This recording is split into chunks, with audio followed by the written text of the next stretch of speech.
Olá pessoal, eu sou o Dr. Júlio Massal, eu sou médico cardiologista e sejam muito bem-vindos ao meu canal.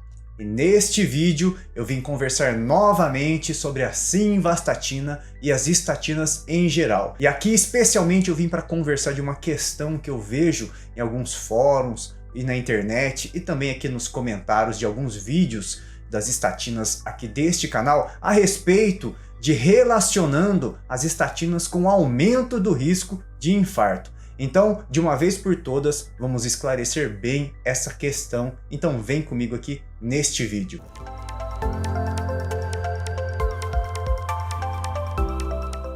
Mas aí então agora eu vou num outro ponto que também é interessante a gente comentar. Eu vejo muitas pessoas questionarem que apesar dos milhões de usuários de estatinas, do porquê que as mortes por doenças cardiovasculares ainda ocupam as primeiras posições na maioria dos países. E esse sim é um ponto que vale a pena a gente conversar. Isso porque nós sabemos que as estatinas não curam o problema. E eu vou usar como exemplo aqui o infarto do coração.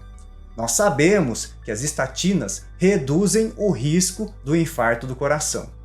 Mas sabemos também que quanto mais idade você tem, maior a chance de você infartar. E sabemos também que a expectativa de vida está alta na maioria dos países. Daí então, por conta disso, essa conta não consegue fechar. E esse raciocínio que eu falei para vocês serve mais para nossa reflexão. Porque o próximo ponto que eu vou falar agora para vocês também é muito importante. Nós vemos muitos pacientes que utilizam a medicação e acham que ela serve como um escudo de proteção total para o seu coração. E esse é um pensamento totalmente errado, porque a estatina ela não serve como um escudo de proteção que bloqueia você de ter infarto do coração. Ela reduz o seu risco, mas se você continuar se alimentando com má qualidade, se você continuar sedentário, se você continuar fumando, se você não controlar o açúcar no seu sangue, se você não controlar a sua pressão, o infarto cedo ou tarde vai chegar. E por conta de todos esses pontos que eu falei aqui para vocês, é muito importante então a gente reforçar na sua relação com o seu médico. Se você tem dúvida de alguma medicação que seu médico prescreveu, pergunte para ele e se esclareça. Da mesma forma que não minta para o seu médico. Não fale que está usando uma medicação que na verdade você parou, não minta a respeito dos seus hábitos de vida, porque tudo isso vai ter sim influência no raciocínio do seu médico para o seu tratamento. Se você mentir a respeito de uma medicação que na verdade você não está utilizando, o raciocínio do seu médico vai ser totalmente errado. Ele vai pensar que apesar do uso, os seus exames estão totalmente descontrolados e o mais lógico é ele aumentar a dose ou ele associar outras medicações que na verdade nem precisariam ser cogitadas. Então precisamos entender que a relação médico e paciente ela precisa ser sedimentada com base na confiança. Precisamos ser francos uns com os outros, para que o tratamento estipulado seja benéfico e seja efetivo. Mas e aí, tá gostando do vídeo? Então me ajude a divulgar este conteúdo para o máximo de pessoas que vocês conhecerem, para que a gente continue a produzir conteúdo de qualidade. E também deixa seu like, se inscreve no canal e me segue também lá no Instagram. Então vamos continuar com o vídeo. Então logo de cara já vamos esclarecer essa questão que eu vejo levantada em alguns fóruns da internet e também eu vejo em alguns comentários dos vídeos de estatina deste canal. Essa questão de relacionar o uso de estatinas com o aumento do risco de infarto. Então logo de cara eu já vou responder essa questão para vocês. Isso é fake news. As estatinas não aumentam o risco de infarto. Pelo contrário, nos pacientes indicados, elas reduzem o risco de doenças cardiovasculares, incluindo infarto do coração. Então eu reforço aqui para vocês que não existem estudos reconhecidos atualmente de boa qualidade que mostram que as estatinas podem prejudicar o coração, ou seja, que elas podem facilitar o infarto. Isso não existe. Todos os estudos de boa qualidade feitos até hoje mostram e apontam para o contrário. que nos pacientes indicados, elas reduzem o risco. Então vale lembrar rapidamente de como essa medicação atua no nosso corpo. A gente sabe que as estatinas inibem a enzima HMG-CoA redutase, que participa do processo de produção do colesterol no nosso corpo.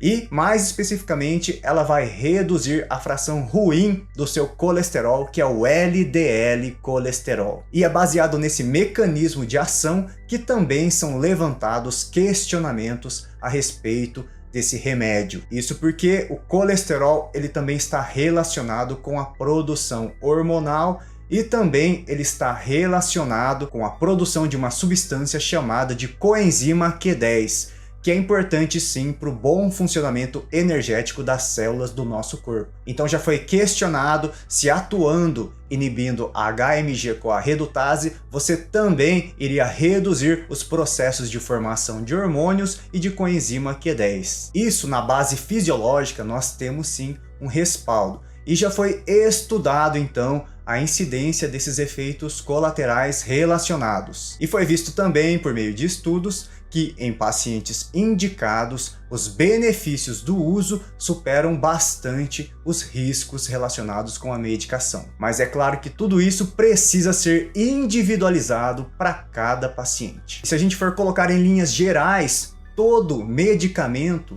funciona da mesma forma, porque todo remédio, dependendo das doses e das condições do paciente, ele pode sim dar efeitos colaterais. E por isso que quando a gente indica um remédio, as doses têm que ser individualizadas e é extremamente importante o acompanhamento clínico do paciente. Então, as estatinas têm sim um papel bem estabelecido no cenário de saúde do nosso mundo atual.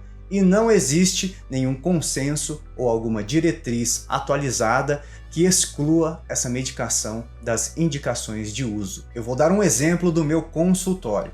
Tem paciente meu que me fala claramente que não quer utilizar estatinas. Daí então o que eu faço? Eu explico da importância do uso, das relações com efeitos colaterais possíveis. Se o paciente apresentar uma condição mais grave e que a indicação de uso é muito forte, eu insisto mais ainda no uso, mas no final a decisão sempre vai ser a do paciente, porque a vida, o corpo, as decisões são deles. E o meu dever é fornecer explicações e orientações de qualidade para ele. Mas no final a decisão sempre será dele. E com certeza, independente de tudo isso, nós vamos continuar juntos, eu fazendo o meu acompanhamento clínico e o paciente esclarecendo as suas dúvidas. E se por acaso ele mudar de opinião, nós retomamos todo o processo de tratamento. Pessoal, e eu gostaria muito, mas muito, que vocês expressassem as suas opiniões a respeito de tudo isso aqui que eu falei para vocês. Pode deixar aqui nos comentários se vocês acham que eu estou certo, que vocês acham que eu estou errado ou que eu estou falando é um absurdo. Eu quero que vocês expressem a sua opinião e eu prometo que eu vou tentar responder o maior número de comentários possíveis. E para quem está no seu processo de mudanças de estilo de vida, eu vou deixar aqui algumas sugestões de alimentos que ajudam a abaixar o seu colesterol. O link do vídeo vai ficar aqui na tela e também tem um monte de outros vídeos aqui na descrição deste aqui. E para quem quiser suplementos e vitaminas de qualidade vai ter um link aqui. E mais aqui eu vou deixar um vídeo de resposta de outras perguntas polêmicas envolvendo as estatinas. E mais aqui embaixo eu vou deixar o YouTube escolher o melhor vídeo para você. E não se esqueçam de deixar seus comentários. Um grande abraço e até o próximo vídeo.